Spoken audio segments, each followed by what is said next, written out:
Welcome to the 2-Minute Disciple Podcast with your host, Nick Euler. 2 minutes of discovery leads to a lifetime of following Jesus. Welcome to the podcast, everyone. Today, my special guest is Adam Tomlinson. He is the lead minister at Westwood Christian Church in Madison, Wisconsin. Adam grew up in Illinois and Wisconsin before going to Milligan College, where he met his wife, Lauren. He has been in ministry since 2014. They have 3 children, Nathanael, Caleb, and Junia. I've known Adam's family most of my life. His mom babysat me and my sister while my mom was in Bible study. I used to play church softball with his dad, and I remember Adam in the stroller at the softball games.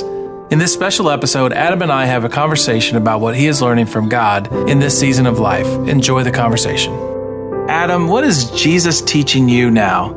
I think the biggest thing that I am being worked on, developed, discipled in, whatever word you want to use there, is patience. I don't feel young all the time, but really, I'm a young pastor, and it's so easy to take all of the learning that I have done in my life, whether it be formal education, undergraduate, graduate school, other things I've done, or even the kind of lived experience.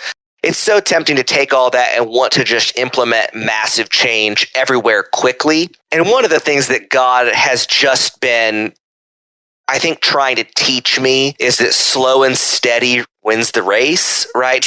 Like that old famous, fable that we're all familiar with, like there's some truth in that. I've been reminded lately of when I was in graduate school, in my first year there, a dear friend of mine was going to be gone for the summer, and he was looking for somebody who might be able to preach for him at a church that he preached evening services for. And as we were talking about, he said, "Now, Adam, if you take this position, you have to go slow with these people. You, Adam, are in an incubator here in seminary where you have signed up for lots of learning very quickly. Yeah. These people are coming to evening church, and they're not really signing up for that, right?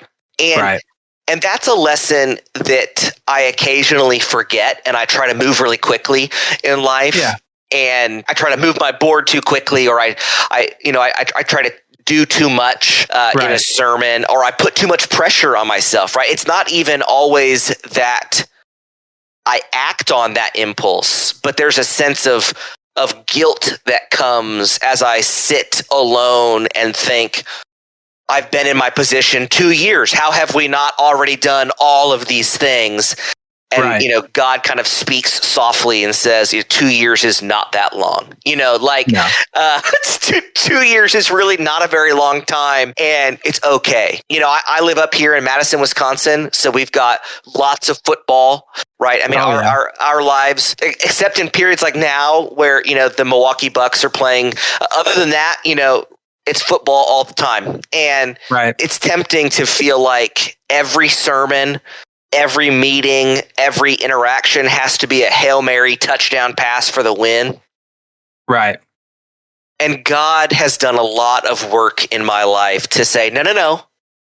It's okay to hand off the football, see those interactions, see those sermons, see those moments, hand off the football, get a short gain, do it again. Hand up the football, get a short gain, do it again. Because luckily in life, we have a lot longer than 4 downs. And so anyway, God has really been teaching me patience. And I think God has been teaching me not to judge myself for slow growth, because that's another thing that's really easy to do, to measure myself against either friends I've got in ministry who are doing really great things, or even some of those kind of celebrity types, right? I'm not this guy, or I'm not that guy, or whatever. And God has been reminding me, well, a lot of those guys are 60, whatever, and you, Adam, don't know what they were like in their 30s, right? You don't know the slow growth they had to endure in their 30s. You've only seen them when they got famous at 50 or whatever. Yeah, it definitely takes time to build into ministry. And it's hard because we are just planting seeds, as you know, the scripture that you read was this planting of seeds. And you don't always see that happen immediately. And sometimes you just feel like, man, nothing's happening here. It's not, Yes. I'm not doing my job. I'm not, what's going on? And you kind of want to load yourself down with that guilt of it.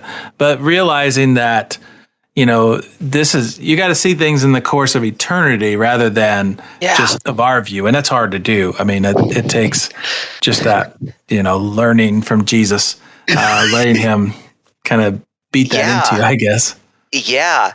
And, going back to that scripture that I read, he says, be wary of the shrewd advice that tells you to get ahead in the world on your own.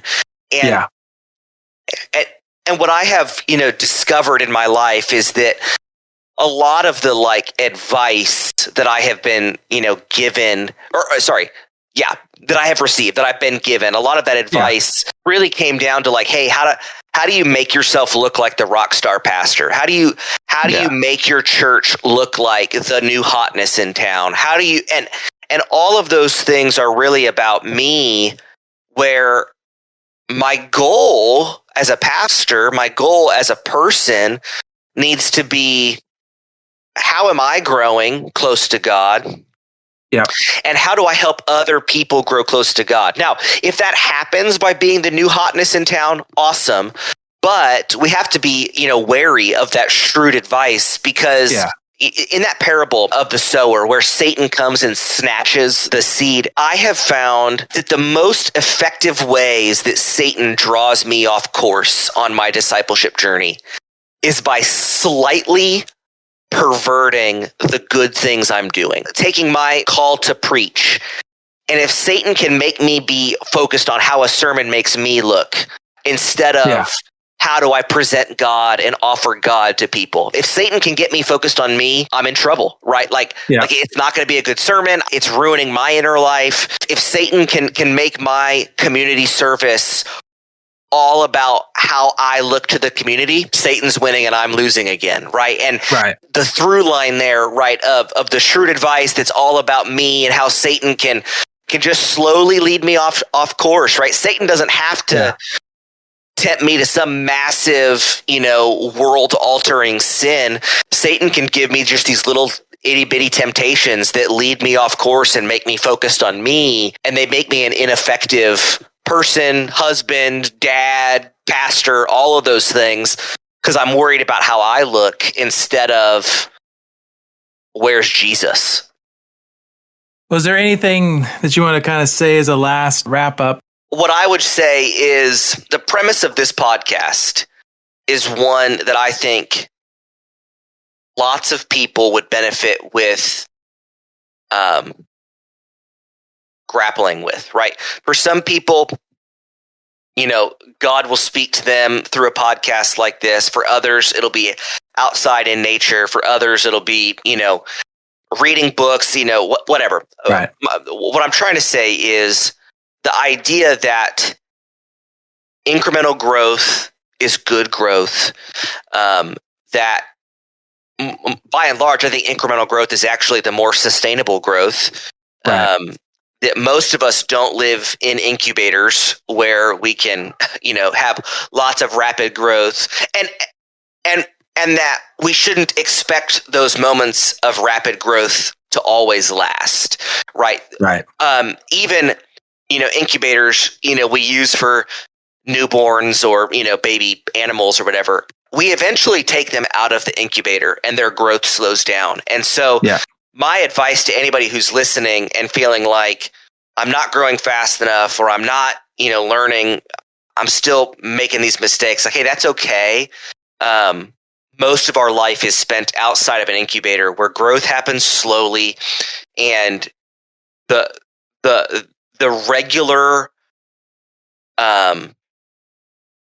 for lack of a better word, grind, right? The regular grind of, I don't know how to pray, but I'm going to try.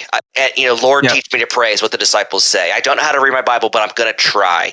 I don't know how to do this, but I'm going to try. And those, just keep trying, just keep focusing on inviting Jesus to untangle those knots in your life. I think that is the way to sustained growth. My all-time favorite title Eugene Peterson, author of The Message, has a book on discipleship, and his title for that book is A Long Obedience in the Same Direction, because discipleship is not fast. It is slow and methodical. I want to say thank you to Adam for joining me for this special conversation. Thanks for listening. Share the podcast on social media. Check out our brand new YouTube channel. Support the podcast, and I'll see you back here tomorrow.